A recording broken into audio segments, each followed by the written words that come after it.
하나님 말씀 사사기 15장 1절로 20절입니다.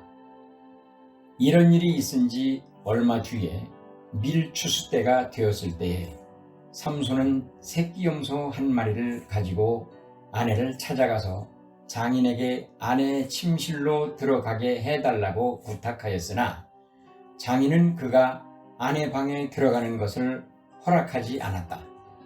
그리고 장인은 다른 제안을 하였다. 나는 자네가 그 애를 몹시 미워한다고 생각하고 자네 친구에게 아내로 주었다네. 사실은 동생이 언니보다 더 예쁘니 부디 그 애를 아내로 삼아주게. 그러자 삼손이 그들에게 이번만은 내가 블레셋 사람들에게 어떤 손해를 끼친다 해도 나를 나무라지 못할 것이오 하고 말하면서 나가서 여우 300마리를 잡아 꼬리에 꼬리를 서로 비끄러 매고는 그 두 꼬리 사이에 가지고 간 회를 하나씩 매달았다. 그는 그 회에 불을 붙여 블레셋 사람의 곡식 밭으로 여우를 내몰아서 이미 베어 쌓아놓은 곡식 가리에 불을 놓았다. 불은 곡식 가리뿐 아니라 아직 배지 않은 곡식과 포도원과 올리브 농원까지 다 태워버렸다.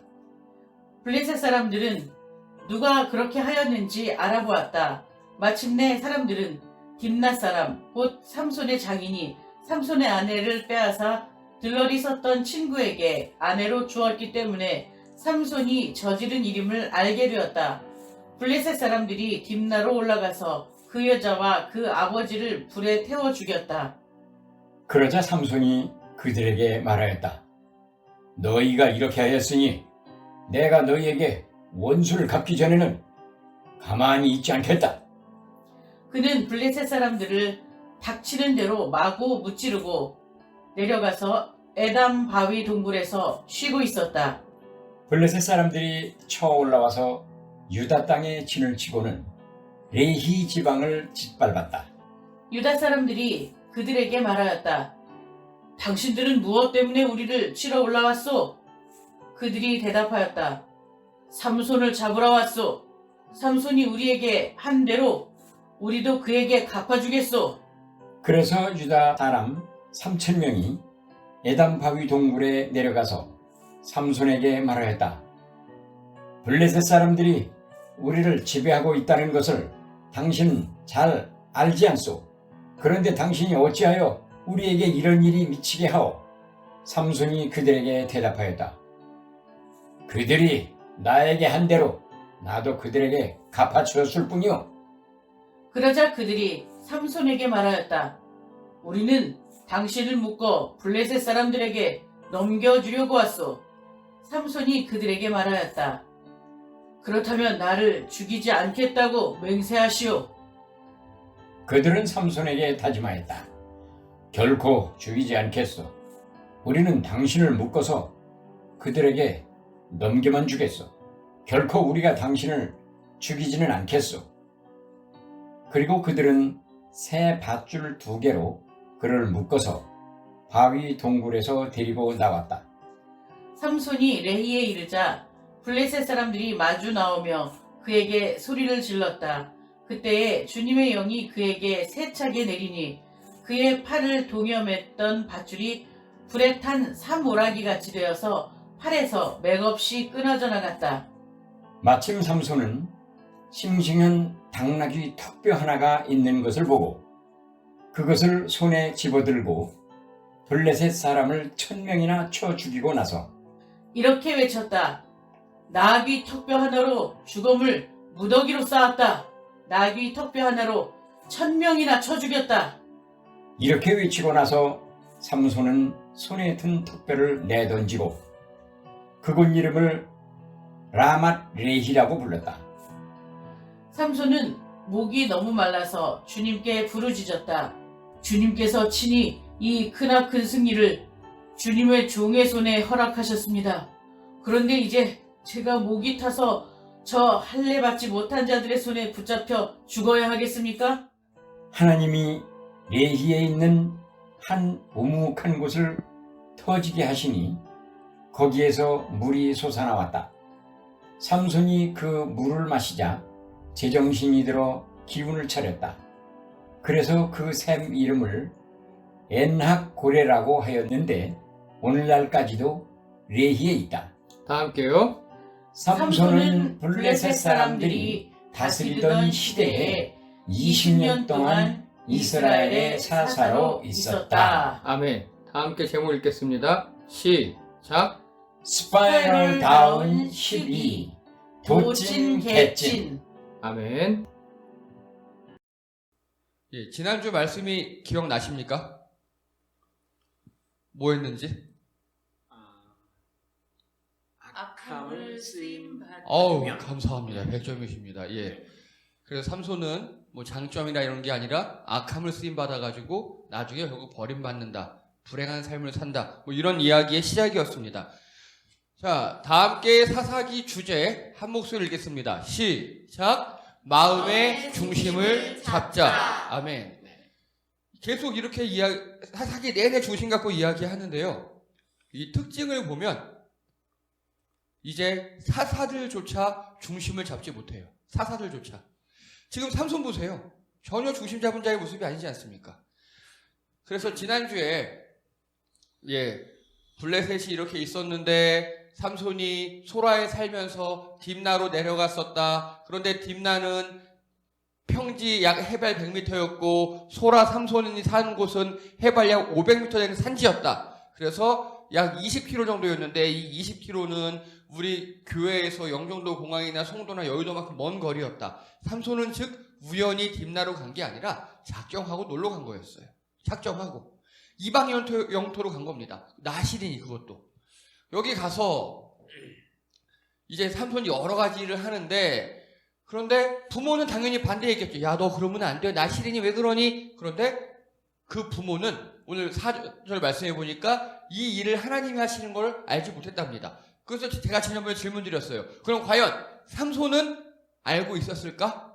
근데 결론은 몰랐다입니다. 만약에 삼손이 알고 있었으면 아주 위대한 사사였지만 삼손이 몰랐다면 그냥 마음의 중심에 여자만 가득하여 하나님의 뜻은 잃어버리고 쓰임받고 버림받은 비운의 사사다. 그리고 6절 19절에 보면 주님의 영이 뭐 세차게 임하였다. 이게 예상 못할 정도로 급격하게 임한 건데 그때만 힘을 발했습니다. 이걸 보면 삼손은요. 하나님이 자기를 쓰시기 위해서 자기를 블레셋으로 자기의 이렇게 내가 블레셋 여자들을 좋아하고 블레셋에서 노는 거 좋아하고 이런 걸 하나님이 쓰셨다는 것을 삼손은 몰랐던 것 같아요. 이게 문제입니다. 그래서 이게 악함을 자기도 모르게 쓰임 받으면요 큰일 납니다. 자, 그래서 하나님께서 삼손의 괴력과 지혜를 쓰신 게 아니라 중심 잡지 못한 호색한 마음을 쓰셨어요. 여러분 정말 우리의 단점, 우리의 고집 이런 게 하나님께 쓰임받지 않도록 주의하시기 바랍니다. 자, 삼손은요 나시린임에도 이방 여자와 결혼을 하겠다고 우겼고요. 결국 아내 될 집에서 피로연을 합니다. 이거 블레셋 방식이라 그랬어요. 그 당시에서 하면 안 되는 거. 또 나시린이 시체 만지고 술 먹어요. 하면 안 되는 거였죠. 그렇게 하나님께 부모님께 귀가 막혀있는 삼손이 엄마 말 아빠 말 하나님 말씀 죽어도 안 되는 삼손이 또 여자 말은 귀찮게 듣네요. 여자가 수수께끼 다 뭐예요 했더니 결국 답해줘서 이 사다리 내게 만듭니다. 우리의 귀가 누구에게 열려 있어야 하는가가 매우 중요합니다. 여러분 우리의 귀를 하나님께 여시기 바랍니다. 그게 중심 잡는 방법이에요. 우리의 귀가 세상에 열려 있고요, 부동산에 열려 있고요, 이상한 돈에 열려 있고요, 다른 데 열려 있으면 우리 중심이 흔들려요. 그러면 이 땅에서 우리 삶은요 삼손처럼 쓰임받고 버림받을 수밖에 없습니다. 그래서 마태복음 5장 13절에 보면 너희는 세상의 소금이니 소금이 만일 그 맛을 잃으면 무엇으로 짜게 하리요 후에는 아무 쓸데없어 다만 밖에 버려져 사람에게 밟힐 뿐이라. 저는 이 말씀을요 우리가 중심을 잃으면 중심이 흔들리면 버림받아 밟힌다 이렇게 동일하게 해석을 합니다. 여러분 우리 중심을 성경적 가치관으로 잘 잡으시는 여러분 되시기 바랍니다. 자, 이제 오늘 내용입니다. 오늘 내용 보니까 이제 삼손이 다시 여자한테 찾아가요. 그리고 또 만나자 그러고 그러다 안 된다 그러고 동생 자 했더니 또 싫고 막 사고 치고 싸우고 죽이고 낙이 턱뼈 나오고 그런 내용들입니다. 오늘 내용 읽어보시니까 느낌이 어떠십니까? 느낌, 뭐 소감 있으십니까? 그런 게? 복수전이 펼쳐지는 것 예, 그렇죠. 복수가 계속 복수를 낳고 이런 겁니다. 네. 좋습니다. 예, 또요?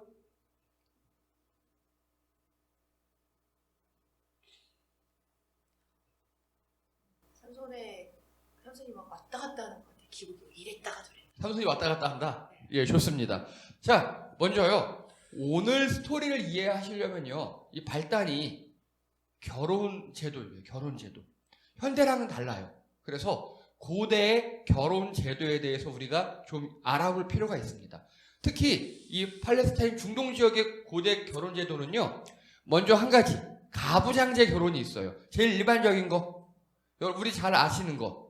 예, 아브라함이 엘리에셀에게 가서 우리 고향 친척네 집에 가서 우리 아들 이삭의 신부감을 데려오렴. 이게 가부장적인 결혼 제도입니다. 그리고 또 가모장제 결혼 제도가 있어요. 가모장제. 고대에도 있었어요. 대표적인 게 비나혼과 모타혼이라는 게 있어요. 이 비나혼은요, 대릴 사유제입니다. 가장 쉽게 알 수 있는 거 야곱. 예. 야곱이나 모세가 아예 처가로 들어가서 거기서 대릴 사유로 살아가잖아요. 이걸 비나혼이라고 합니다. 그리고 이 모타혼이라는 게 있어요. 이 모타혼은 뭐냐면요. 신랑이 그냥 신랑 집에 살아요. 그러면서 정기적으로 신부 집에 방문하는 거. 이걸 모타혼이라고 합니다. 모타혼. 주로 이방인들 간에 결혼할 때 그렇게 많이 했어요. 예를 들어서 우리나라 사람이 일본인하고 결혼을 해요. 외국인하고 결혼을 해요. 그럼 나도 우리나라에 부모님 집에 혼자 살면서 가끔 가는 거예요. 신부 집에. 이걸 모타혼이라고 합니다. 모타혼. 자, 그래서 가부장제 결혼 제도에서는요. 결혼할 때 신부 측에게 큰 예물을 줘야 했어요. 기억나십니까? 엘리에셀이 리브가에게도 뭐 금귀걸이 걸어주고 했잖아요. 그리고 그 오라비에게도 막 주고 했잖아요. 그게 바로 그겁니다. 신부 측에게 큰 예물을 지불해야 합니다. 그리고 대릴 사유제는요. 예물 자체가 없어요. 왜냐? 내가 여자를 데려오는 게 아니잖아요. 내가 들어가는 거잖아요. 단 이때 나올 때도 아내를 데리고 나올 수가 없어요. 값을 치러야 돼요. 아내 값을. 야곱이 딱 그렇게 했죠. 그리고 그 아들들도 다 값을 치러야 돼요. 원래 율법에도 나와 있어요. 그게. 그리고 이 문제가 모타혼이에요. 이제 삼손이 오늘 모타혼이거든요. 모타혼은요. 방문할 때마다 예물을 가져가야 돼요. 이해가 되십니까? 네. 즉 신랑 신부 따로 사는데 신랑이가 신부 집에 방문할 때마다 예물을 갖고 가야 돼요. 누구한테? 신부의 아버지에게 혹은 오빠에게. 그러면 오늘 삼손이 염소 새끼 한 마리 가져갔죠. 그게 바로 모타혼이에요. 그게. 그리고 이건 좀 과한 거예요. 이 삼손이 모타혼 제도였던 것 같은데 이 염소 새끼 한 마리를 들고 간 거. 여러분, 염소 새끼 굉장히 귀엽고 예쁘게 생겼습니다. 요거 한 마리 갖고 갔다는 소리는요. 요즘 말로 하면 누군가 결혼하는데 내가 축의금으로 100만 원, 1000만 원 했다. 그런 느낌인 거예요. 즉 그 당시 다른 모타혼 제도에서는요. 그 갈 때 뭐 그냥 과일 정도나 아니면 가벼운 예물들을 가져가는 거예요. 가볍게. 뭐 딸기 사간다든지 수박 사간다든지 그런 느낌으로. 근데 염소를 가져갔다. 이거는 굉장히 큰 예물이었어요. 삼손도 미안했던 거죠. 지난번에 깽판 부린 게. 미안해서 갖고 간 겁니다. 미안해서. 그래서 이 모타혼에서 이 예물을 누구한테 준다 그랬죠? 신부 아버지 장인에게 주는 거예요. 즉 당신 딸인데 내가 잠시 내 아내처럼 하겠습니다. 이런 의미였던 거예요. 그래서 이 당시 모든 주권은 아버지한테 있었어요. 자, 그거 기억하시고요. 근데 우리 2절 읽겠습니다. 2절입니다. 그리고 장인은 시작. 그리고 장인은 다른 제안을 하였다. 나는 자네가 그 애를 몹시 미워한다고 생각하고 자네 친구에게 아내로 주었다네. 사실은 동생이 언니보다 더 예쁘니 부디 그 애를 아내로 삼아주게. 아멘. 요즘 같으면 말도 안 되는 소리죠. 이런 딱 라반 같은 놈, 그렇죠? 네. 정확히 라반과 일치하잖아요. 네, 맞아요. 예. 라반은 이때 라반은요 라헬과 레아한테 왜 그랬습니까? 라반은 왜 그랬습니까? 기억나십니까? 일단 레아가 시집 못 갈 것 같으니까 처리할 문제도 있었고 또 돈이에요, 돈. 예, 야곱을 놓아주기 싫었던 거예요. 똑같습니다, 오늘. 이거는요, 이 삼손 장인의 속마음은요, 그때 네가 우리 큰딸을 버렸잖아. 예, 그렇게 깽판치고 가버리는 건 거의 이혼에 가까운 거거든요, 그 당시에서는. 근데, 그래도 염치가 있는데 염소 새끼 가져왔네? 오케이, 예물은 마음에 들어. 자, 근데 첫째 딸은 이미 네 친구에게 줘버렸거든? 안 돼. 둘째 딸, 콜? 이러고 있는 거예요. 현대의 기준으로 보면 이 장인 되게 얍삽하죠. 근데 고대의 기준으로 보면 정당한 거예요. 그렇게 사위가 그렇게 막 깽판 치고 우리 동족 죽이고 가버렸으면 그건 이혼 사유예요, 이혼 사유. 그 이혼은 아버지가 결정할 수 있는 거예요. 아버지가. 그래서 만약에 정상적인 모타운 관계에서도 사위가 갖고 온 예물이 마음에 안 들어요. 그러면 안 돼. 짜잘해볼 수도 있거든요. 즉 우리가 보기에 삼손 장인은 되게 나쁜 놈 같아요. 돈에 미친 놈 같아요.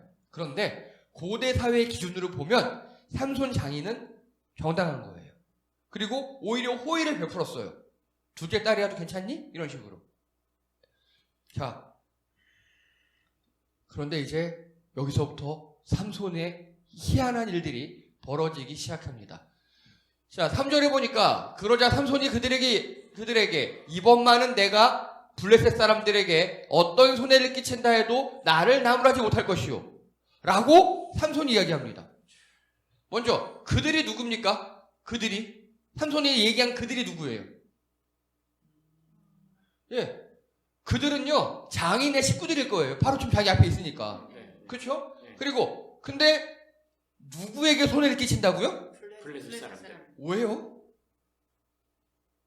이거 말이 안 되잖아요. 분명히 내 장인하고 장인 식구들, 내 옛날 아내, 그 사람들이 작당한 거잖아요, 지금. 근데 왜? 그래서요, 장인이 삼손에게 둘째 딸 콜 했잖아요. 그러니까 삼손이 희한합니다. 블레셋 사람들에게 복수를 합니다. 뛰나가서, 우리 본문에 여우라고 그러잖아요. 여우 300마리. 근데 원문에 보면요, 이게 여우인지 승냥인지 확실하지 않아요. 어쨌든 야생 동물인 것 같고요. 자칼리하고 부르는 사람도 있는데 동물이 뭔지 확실하지 않아요. 근데 하나 확실한 거, 여러분, 살아있는 야생 동물 300마리를 맨손으로 잡으려면 얼마나 힘들겠습니까? 아마 삼손은요 이때 괴력이 나왔던 것 같아요, 몸이. 그래서 오늘 본문부터 보면요, 이제 삼손이 더 이상 하나님의 영이 임해야 힘이 세지는 게 아니에요. 항상 힘이 세요, 이제 보면. 오늘 본문부터 보면은. 그래서 300마리를 잡아다가 2마리씩 꼬리를 묶어놓고 그 꼬리 가운데다 횃불을 꽂아놓고 이거 얘네들을 휙 쫓아버려요. 그랬더니 이 여우 300마리가 들판을 막 이리저리 휘젓고 다니면서 곡식들을 다 태워버린 겁니다. 자, 질문합니다. 삼손은 누구한테 복수했다고요? 블레셋 사람들. 왜요? 그 이해가 안 돼요, 저는요. 왜요? 왜? 블레셋 사람이 잘못한 게 아니잖아요. 그렇죠? 분명히 자기 장인, 자기 딸, 자기 전 와이프에게 복수를 해도 그들은 정당한 거였어요, 원래. 삼손 지가 잘못한 거예요. 지 성질대로 확 해버리고 또 그리우니까 장인어른 봐주세요 하고 온 겁니다, 지금.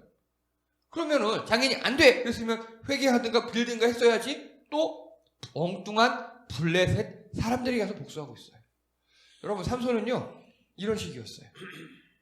또 계속 해볼게요. 그랬더니 블레셋 사람들도 웃겨요. 블레셋 사람들이 어떻게 했습니까? 6절의 끝에 보니까요, 블레셋 사람들이 딥나로 올라가서 그 여자와 그 아버지를 불에 태워 죽였습니다. 아니 왜요? 아니 블레셋 사람들 누구한테 복수해야 돼요? 삼손이요. 진짜 저도 보면요. 그 장인과 그 여자가 제일 불쌍해요. 그 당시 상식으로 이 둘은 상식적이었어요. 지극히 상식적으로 했어요. 그 삼손에게 모타원을 했고요. 그리고 또 얘가 깽판 쳐서 안도했어요. 그랬더니 삼손이 막 난장을 피고요. 또 블레셋 사람들도 와서 또 난장을 피는 겁니다. 자, 그랬더니 삼손이 또 블레셋 사람들에게 복수합니다. 또 우리 말씀 읽겠습니다. 우리 8절입니다. 8절 읽겠습니다. 예. 8절 시작. 그는 블레셋 사람들을 다시 읽게. 다시 8절 시작. 그는 블레셋 사람들을 다치는 대로 마구 무찌르고 내려가서 에담 바위 동굴에서 쉬고 있었다. 아멘. 아니 그래요. 요건 조금 이해가 돼요. 내가 사랑했던 여자와 그 아버지를 죽였으니 가서 한다. 잘못은 지가 했잖아요. 근데 그렇죠. 지가 엉뚱한 블레셋 한 거잖아요. 이런 식입니다. 그랬더니 블레셋 사람들이 이번에는요 유다 땅에 복수를 합니다. 예. 9절에 보니까 사람들이 쳐올라와서 유다 땅에 진을 치고는 레이 지방을 짓밟아요. 그리고 이야기합니다. 삼손 데리고 와. 자, 그랬더니 유다 사람들이 삼손을 한 대 데리러 가요. 예, 그것도 무려 3,000명이나 가서 삼손한테 야, 쟤네들이 너 데리고 오래. 쟤네가 짱인 거 알잖아. 블레셋 사람들이 우리 다스리는 거 아는데 너 왜 이렇게 깽판을 쳤니? 이러고 있어요. 자, 성도님들 한번 생각해 보십시오. 정상적인 사사였다면요. 블레셋 사람들이 쳐들어왔어요. 레이 땅을 짓밟았어요. 나는 동굴에 숨어 있어요. 사사인데 유다 사람들이 3,000명이 왔어요. 어떻게 하겠습니까? 정상적인 지금까지 사사였으면 그 유다 사람 3,000명과 하나님의 이름으로 일어나 우리 블레셋을 무찌릅시다. 이게 정상이죠. 내 삼손 뭐라 그러는 줄 아십니까? 야, 니네 나 죽이지 마. 살려만 줘. 이렇게 얘기해요. 그러니까 유다 사람들이 응, 살려는 드릴게 하더니 새로운 밧줄로 2번 꽝꽝 묶어서 넘겨줘요. 자, 이번 주 설교 제목이 뭐라고요? 네, 하나님께 기름 부음 받아 세워진 사사나 그리고 이 당시 현재 유대인의 조상이라 일컬어지는 유다 사람들이나 이방 블레셋 사람들이나 다 똑같죠. 다 똑같아요. 이게 이 시대의 가장 큰 아픔이에요. 스파이럴 다운이라고 들어보죠. 우리 계속 설교의 소주제잖아요. 스파이럴 다운이 악순환이 반복돼서 점점 심해진다는 뜻이죠. 이제는 하다 유다 지파 그리고 삼손인 사사인 삼손까지 다 타락해버린 겁니다. 요즘 말로 할까요? 하다 그리스도인까지 타락해버린 거고요. 하다 목회자 등등 다 타락해버린 겁니다. 세상적으로 볼 때 교회를 다니는 사람이나 안 다니는 사람이나 뭐 목회자나 다 똑같이 돌진개친 타락해버렸다는 소리예요. 그 원인은 하나입니다. 중심에 하나님이 없어요.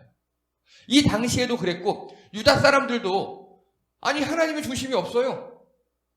그리고 삼손조차도 중심에 하나님이 없어요. 그래서 이방 블레셋이나 뭐 예수님 오시는 유다 민족이나 아니면 그 당시 사사 삼손이나 다 돌진개진입니다. 여러분 마음의 중심을 잘 잡으시기 바랍니다. 버림받아 밟히는 가장 전형적인 예라고 볼 수 있습니다. 자, 그렇게 했더니 삼손이 또 블레셋 사람들에게 복수합니다. 그 줄을 땅 끊고 옆에 보니까 나귀 턱뼈가 하나 있었대요. 나귀가요 주둥이가 길어요. 그 턱뼈가요 마치 주걱처럼 생겼어요. 자, 이렇게 생겼습니다. 주걱처럼. 두 갈래 주걱처럼 생겼어요. 그래서 이게 지금 이 나귀 턱뼈 제가 그림을 갖고 왔는데요. 주걱 2개를 붙여놓은 것처럼 생겼어요. 국자 2개를 붙여놓은 것처럼. 그리고 이 붙여놓은 데가 손잡이에요. 그리고 여기 나귀 이빨 보이죠? 여기를 나무젓가락으로 긁는 악기예요, 이게. 아프리카 악기예요, 지금은. 지금은 악기를 쓰여요.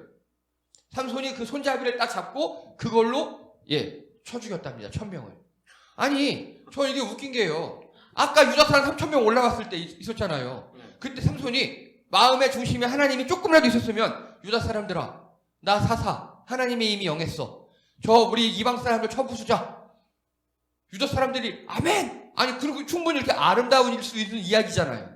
근데 유다 사람들, 야 쟤네 센 애가 너 오래. 너 왜 그렇게 그랬니? 블레셋이 짱인 거 알잖아. 제발 붙잡혀줘. 삼손이 살려만 줘. 이러고 있어요 다들 지금. 예, 마음의 중심이 흔들리면 이렇게 됩니다. 그리고 오늘 전체적인 맥락에서 쭉 보면요, 삼손은요 이유가 없어요. 그냥 블레셋만 패요. 분명히 우리 장인과 내 전처가 잘못한 거예요. 삼손 느낌에는. 그래도 블레셋 죽여요.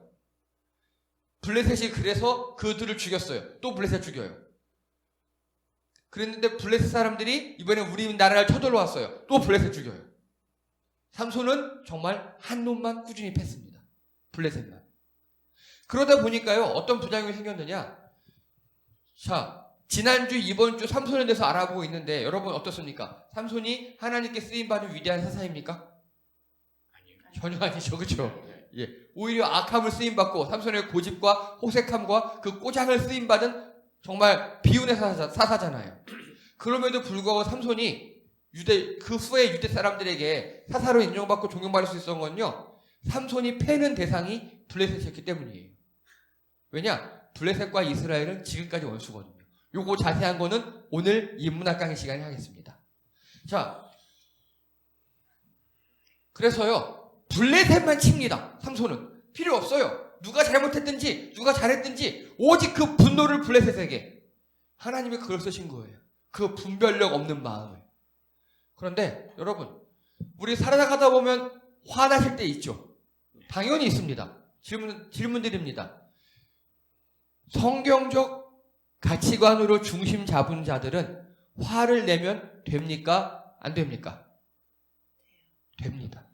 화 내셔도 됩니다. 화 안 내시면요, 여러분 병 옵니다. 화 내셔요. 화 내시는데 잘 내시기 바랍니다. 잘. 그래서 시편 4편 4절에 보면요, 너희는 분노하여도 되짓지 말아라. 잠자리에 누워 마음 깊이 반성하면서 눈물을 흘려라. 셀라. 이렇게 나와 있습니다. 이걸 인용한 말씀이 에베소 4장 26절이에요. 분을 내어도 죄를 짓지 말며 해가 지도록 분을 품지 말고 마귀에게 틈을 주지 말라. 분을 내라 말라?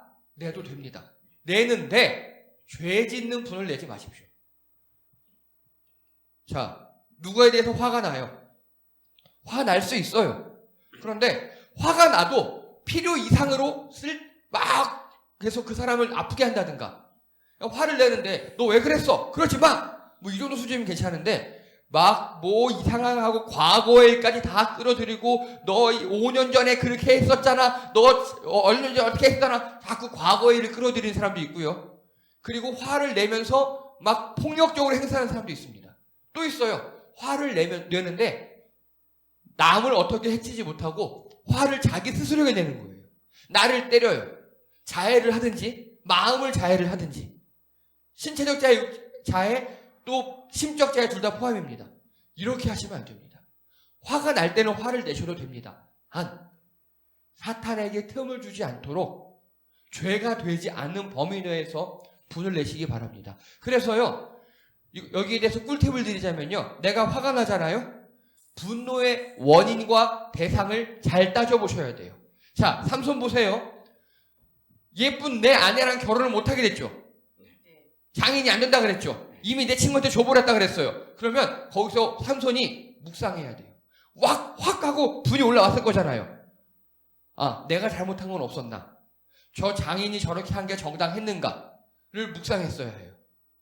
근데 삼손은 그러지 않아요. 차마 삼손은 그거예요. 차마 장인과 내 전처는 어떻게 하지 못하고 가서 보이는 블레셋 사람들 다 때리고 막 해코지 한 거예요, 지금. 이게 문제입니다. 분을 낼 때요, 원인과 내가 누구에게 화가 난 건지를 잘 따져보셔야 돼요. 이게 없으면 죄 짓기 십상입니다. 그래서 분을 내실 때 내가 왜 화났지? 누구에게 화났지? 원인이 뭐지? 누가 잘못한 거지? 이걸 따져보지 않으면 죄짓기 십상입니다. 여러분, 분노를 묵상하셔야 합니다. 좀 따져보셔야 돼요. 그리고 약간 한 박자 늦게 분을 내셔야 합니다. 삼손은 그거 되게 못했어요. 그래서 분을 마구 냈고 그 분을 오직 블레셋에게, 결국 그래서 망했습니다. 자,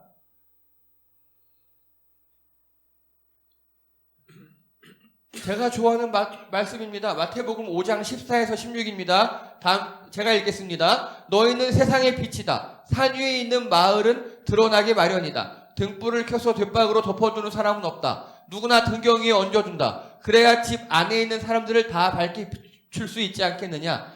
너희도 이와 같이 너희의 빛을 사람들 앞에 비추어 그들이 너희의 착한 행실을 보고 하늘에 계신 아버지를 찬양하게 하여라. 아멘.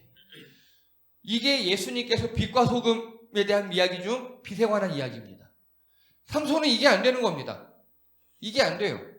내가 화가 나면 나 힘 있으니까 화가 나면 무조건 힘으로 그냥 다 해버리는 겁니다. 여러분, 요즘에 흔히 얘기하는 갑질 들어보셨습니까? 권세가 있는 자들, 돈이 있는 자들이 화난다고 어떻게 한다고 약한 자들 막 괴롭히잖아요. 지금 삼손이 그거가 뭐가 다릅니까? 오히려 사사였으면, 오히려 예수님 믿는 사람이었으면, 오히려 마음의 성경적 가치관을 중심을 잡은 사람이었으면 주변 사람들에게 착한 행실로 그들로 하여금 하늘에 계신 우리 아버지께 영광을 돌리게 해야 하는데 삼손은 반대였어요. 오히려 악한 행실로 하나님을 욕먹였습니다. 여러분, 그래서 분을 낼 때 죄를 짓지 않도록 분을 내셔야 합니다. 그리고요, 하나님께서 우리에게 주신 것으로 착한 행실로 사람들에게 인정받아야 합니다. 교회에선 조금 안 착하셔도 돼요. 교회에선 그냥 친정같이 편하게 하시면 되고요. 세상에서 착한 행실로 빛을 비추시기 바랍니다. 삼손은 그거 너무 실패한 사람이에요. 여러분, 우리가 요즘에 할 일이 이겁니다. 교회가, 우리 그리스도인들이 할 일이 바로 착한 행실로 이웃에게 빛을 비추는 일인 줄 믿습니다. 자, 그런데 마지막에요. 모든 전투가 끝난 후 우리 18절 찾겠습니다. 18절. 제일 밑에 있어요. 예, 18절입니다. 삼손은 목이 너무 말라서부터 18절 한 목소리 읽겠습니다. 시작. 삼손은 목이 너무 말라서 주님께 부르짖었다. 주님께서 친히 이 크나큰 승리를 주님의 종의 손에 허락하셨습니다. 그런데 이제 제가 목이 타서 저 할례받지 못한 자들의 손에 붙잡혀 죽어야 하겠습니까? 아멘. 아이고, 제가 왜 알고 그랬을까요? 이게요, 성경에 기록된 사사 삼손의 첫 기도예요. 기도 내용 보겠습니다. 나실인이자 사사 삼손의 첫 기도입니다. 자기를 주님의 종이라 칭해요. 지도 알아요, 나실인인 거. 주님의 종인데 누구 맘대로 합니까? 자기 마음. 그쵸. 주님의 종이면 누구 맘대로 해야 됩니까? 원래는 주님 뜻대로 해야겠죠. 필요 없어요. 내 눈에 예쁜 여자, 내 화가 나면 아무나 때려 부시고 그랬다가 꼭 곤란하면 죽을 것 같으면 하나님 찾아요. 그리고 이렇게 표현합니다. 예, 주님의 종이어서 지 맘대로 살았어요. 근데 이거 보세요. 저 할례받지 못한 자들의 손에 내가 죽어야겠습니까? 이러고 있어요. 저 할례받지 못한 자들이 누굽니까? 블레셋 사람들이에요. 간단하게 네 아내의 족속. 앞으로 또 삼손은요, 블레셋 사람만 좋아해요. 여자를. 앞으로 네가 만날 여자들이 그 족속이야. 아니, 웃기지 않습니까? 평소에는 주님 안 찾아요. 자기가 사사인 거 알면서도 하나님 안 찾아요. 지 멋대로 살아요. 그리고 평소에는 블레셋 예쁜 여자 보면 헬렐레 해서 쫓아가고, 우리 다음 장 16장에 보면 창녀도 찾아가고, 그 드릴라도 찾아가고 그래요. 다 블레셋 여자 같아요. 그런데 지금 지 죽을 것 같으니까 뭐라고 하느냐? 저 할례 받지 못할 자들. 삼손도 할례 받았겠죠. 근데 할례만 받았어요. 겉으로 보기엔 하나님의 백성인 표시인 할례가 있는데 그 중심엔 하나님이 없어요. 중심으로 보기엔 삼손이 이야기한 저 할례 받지 못한 자들과 삼손과 도찐 개찐이에요. 삼손은 신체의 할례는 받았을 수 있어도 바울이 이야기한 마음의 할례는 받지 못했어요. 속으로 보기엔 삼손이나 블레셋 사람들이나 중심을 보면 똑같습니다. 그런데 지 죽을 것 같으니까 기도하고 있어요. 자, 여러분이 하나님이시라면 어떻게 하겠습니까? 저 같으면 쌩입니다. 아니, 평소에는 하나도 안 찾다가 필요할 때만 찾냐? 그런데 역시 우리 하나님, 샘을 터뜨려 주십니다. 샘을 터뜨려 주셔요. 에낙 고레라는 샘을 터뜨려 주십니다. 근데 이 샘을 제가 아무리 지도에 찾아보다 나오진 않아요. 이게 에낙 고레는 아닙니다. 이런 샘을 터뜨려 주십니다.